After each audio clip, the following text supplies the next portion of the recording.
दोस्तों आज हम देख रहे हैं ABCD सारे सेट्स 813 सब्जेक्ट कोड है आपका गणित शिक्षण का प्रथम वर्ष का। तो इसके MCQ को देख लेते हैं, इसके क्या क्या आंसर रहेंगे।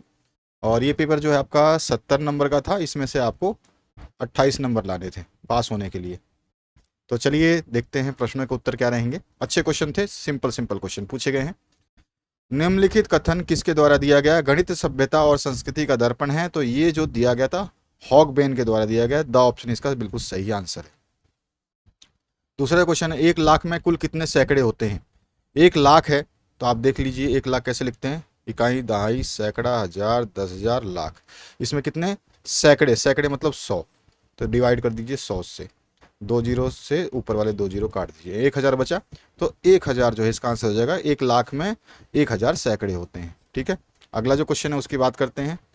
आयत में सममित अक्षों की संख्या कितनी होती है? आयत बना के देख लीजिए, ये आयत हो गया आपका।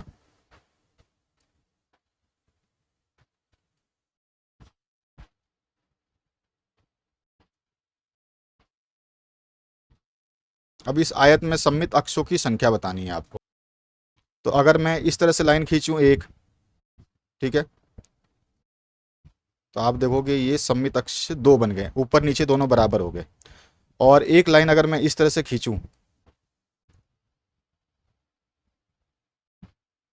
इस तरह से, तो दायां और बायां बराबर हो गया, यानी कि दो सममित अक्ष होते हैं। तो हमारे आंसर क्या हो जाएगा? 2।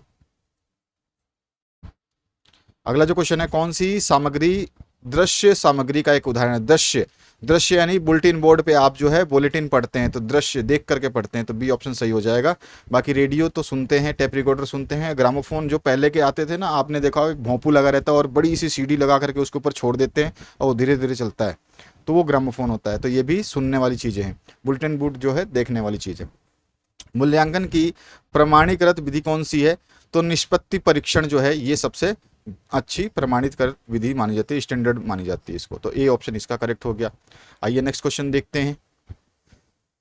यहाँ पे आपको बता ही दिया था, इसमें 1000 आ जाएगा, इसमें 2 है, इसका आपका ग्राम बुलेटिन बोर्ड है, यहाँ पर आपका अचीवमेंट टेस्ट है।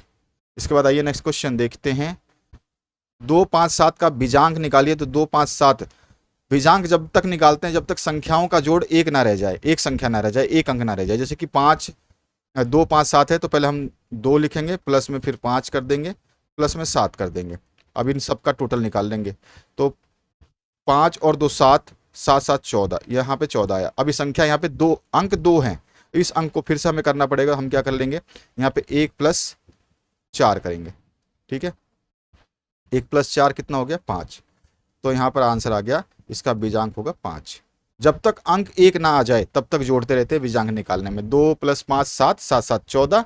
अब 14 दो अंक हैं इसमें, देखो एक अंक ये एक है और 4 अंक एक ये अलग है, तो 2 अंक हो गए। हमको जब तक निकाल जोड़ते रहना है जब तक कि हमारा अंक एक ना आ जाए।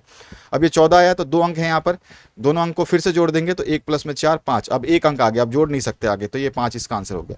पूर्व संक्रियात्मक अवस्था 2 से 7 वर्ष, आप सभी को पता है 2 से 7 आयु वर्ग के अंतर्गत आती है।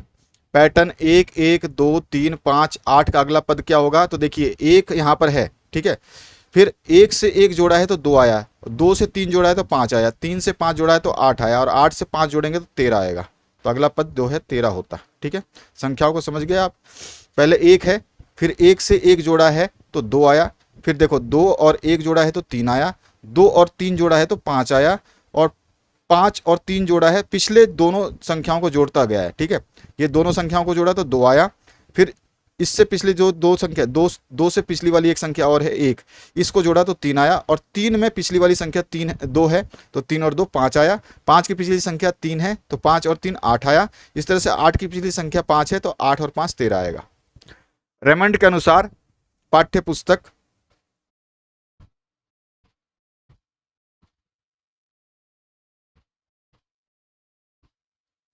पाठ्य पुस्तक जो है को अध्यापक के पाठ के लिए पूर्णतः उत्तरदायी एवं सहायक आवश्यक होनी चाहिए। पाठ्य पुस्तक को उसके अध्यापक की आवश्यकता अनुसार होनी चाहिए। ठीक है, अगला जो प्रश्न है उसकी बात करते हैं। शिक्षण अधिगम हेतु वर्ष भर के लिए बनाई गई योजना वार्षिक योजना कहलाती है।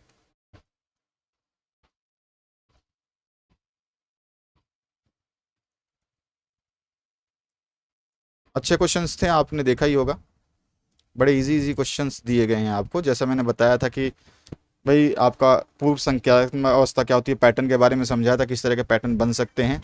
अब आइए नेक्स्ट क्वेश्चन जो आपसे पूछा गया, स्किनर के अनुसार अधिगम क्या है। तो स्किनर की ये परिभाषा आपने सुनी होगी कि अधिगम यानी सीखना व्यवहार में उत्तरोत्तर उत्तरोत्तर सामंजस्य की प्रक्रिया है, स्किनर ने बोला था। अगला जो क्वेश्चन इसमें बोला गया है 40 25.013 में 3 का स्थानीय मान कितना होगा। तो पॉइंट के बाद संख्याएं गिन लीजिए, 1 2 3, तो 3 जीरो लगा दीजिए, तो हमारे पास इसका स्थानीय मान कितना निकल जाएगा, 3/3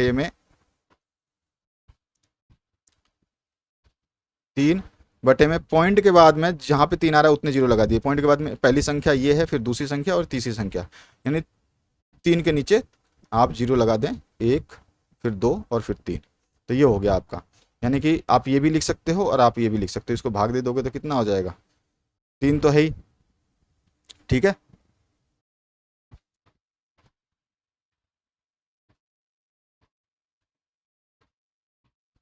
ये हो गया आपका आंसर, क्योंकि नीचे 3 जीरो है तो 3 संख्याएं ऊपर पॉइंट लग जाएगा। तो इसमें से आपने ये अगर किया है तो ये भी आंसर सही है, और ये किया है तो ये भी आंसर सही है। आगे देखते हैं नेक्स्ट क्वेश्चन में, गणित शिक्षण की किन्हीं दो विधियों के नाम लिखिए। बहुत सारी विधियां हैं गणित शिक्षण की, समस्या समाधान विधि, व्याख्यान विधि, आज्ञानात्मक विधि, निगनात्मक विधि, विश्लेषणात्मक विधि, संश्लेषित या फिर अनुमानी विधि या अन्वेषण विधि। ये सारे के सारे विधि इसमें आते हैं, ठीक है। तो ये सारे के सारे आप इसमें लिख सकते थे।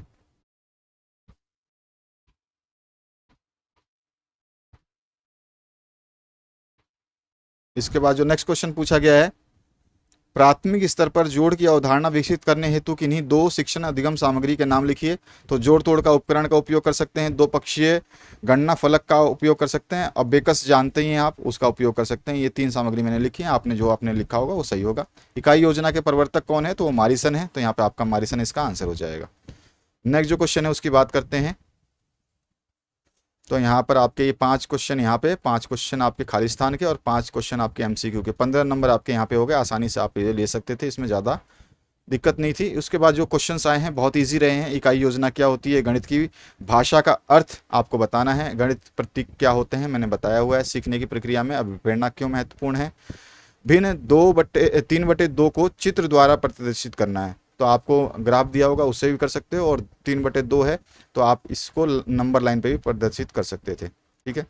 आइए नेक्स्ट क्वेश्चन, अंडर रूट 2 को संख्या रेखा पर प्रदर्शित की, ये भी लाइन पे प्रदर्शित करना, ये भी लाइन पे प्रदर्शित करना। अधिगम को प्रभावित करने वाले किन्हीं 6 कारकों को संक्षेप में समझाइए। अधिगम प्रक्रिया के सोपानों का संक्षिप्त वर्णन कीजिए। क्वेश्चन करवाए हुए हैं आप लोगों को, गणित में अभ्यास कार्य का महत्व बताना है, यानी कि आप जो प्रैक्टिस करते हैं उसकी बात हो रहा है यहाँ पे। और शिक्षण अधिगम में सीखने के संकेतक की भूमिका क्या है ये आपको बताना है। अगला जो क्वेश्चन है, प्राथमिक स्तर पर जोड़ने की संक्रिया में बच्चों द्वारा की जाने वाली किन्हीं 2 त्रुटियों का उदाहरण दीजिए, समझाना है आपको। और फिर इसमें दिया गया है गणित की पाठ्यचर्या निर्माण के किन्हीं 3 सिद्धांतों का वर्णन कीजिए, ये भी क्वेश्चन करवाया हुआ है आपको। आगमन विधि और निगमन विधि में किन्हीं 3 अंतरों को बताइए, ये तो हर सब्जेक्ट में पूछता है, आपको कर दिया होगा आपने। गणित शिक्षण में किन्हीं 3 सिद्धांतों का संक्षिप्त में वर्णन कीजिए। अगला जो है, संख्यापूर्ण अवधारणाएं हैं, अवधारणाएं क्या हैं, संख्या पूर्व अवधारणाएं क्या है समझाइए। और ऑप्शन में है, भिन्नों का बढ़ता घटता क्रम समझाने हेतु एक गतिविधि का वर्णन शिक्षण अधिगम सामग्री के उपयोग के साथ लिखिए। इसमें अगला क्वेश्चन है, द्विविमीय 2D और त्रिविमीय 3D आकृतियों का उदाहरण सहित समझाइए। बहुत अच्छी तरह से आपको कई बार समझाया हुआ है। कोणों के आधार पर त्रिभुज कितने प्रकार के होते हैं, आप इसको चित्र से ही समझा सकते हैं। समकोण आपका, समद्विबाहु, ठीक है, और समबाहु, बस 3 तरह के होते हैं आपका। नेक्स्ट जो क्वेश्चन है इसमें, समांतर चतुर्भुज एवं समलंब चतुर्भुज को चित्र से समझाना है। निम्न को उदाहरण सहित समझाइए, त्रिकोणीय संख्या और वर्ग संख्या, ठीक है। नेक्स्ट जो क्वेश्चन है उसकी बात कर लेते हैं यहाँ पर, गणित जीवन में कहाँ कहाँ है समझाइए। ये पहला ही क्वेश्चन नोट्स में आपको दिया गया है। और ऑप्शन में आइए, गणित की प्रकृति की किन्हीं 4 विशेषताओं का संक्षिप्त में वर्णन कीजिए। संक्षिप्त में टिप्पणी आपको दिया गया है, समीपस्थ विकास का क्षेत्र और इसके फोल्डिंग, ठीक है। तो ये आपको दोनों लिखने थे, ये थोड़े से नए क्वेश्चन दे दिए। अथवा में देखिए जीन पियाजे के सिद्धांत की शैक्षिक उपयोगिता पर प्रकाश डालिए, ये क्वेश्चन करवाया हुआ है, आप आराम से कर सकते थे। नेक्स्ट जो क्वेश्चन है, गणित में मूल्यांकन के महत्व का वर्णन कीजिए। और ऑप्शन में है अधिगम के लिए आकलन के अर्थ को स्पष्ट करते हुए इसकी 4 विशेषताएं लिखिए। पृष्ठ पोषण फीडबैक क्या अर्थ होता है, इसके 4 प्रकारों को संक्षिप्त में समझाइए। इस तरह के क्वेश्चन हमने किए हुए हैं। और अंतिम प्रश्न जो है, रचनात्मक आकलन क्या है, इसकी विशेषताओं का वर्णन कीजिए, ये भी करवाया हुआ है। आपका जो फॉर्मेटिव असेसमेंट होता है वो क्या होता है, इसके कैरेक्टरिस्टिक क्या होते हैं, इसकी गुण क्या है, विशेषताएं क्या है, ये सारी चीज़ें बताई थी। तो ये सारे इस तरह के क्वेश्चंस आए हैं। बेहतरीन क्वेश्चंस रहे, थ्योरी ज़्यादा पूछी गई है, आपके न्यूमेरिकल्स कम दिए गए हैं। न्यूमेरिकल से 2-4 समीकरण देता तो अच्छा रहता, समीकरण आप आसानी से सॉल्व कर सकते थे। बाकी थ्योरी आपको बहुत ज़्यादा लिखनी थी इसमें, तो लेंदी रहा है पेपर, लेकिन अच्छा रहा paper. Thank you very much, have a good day.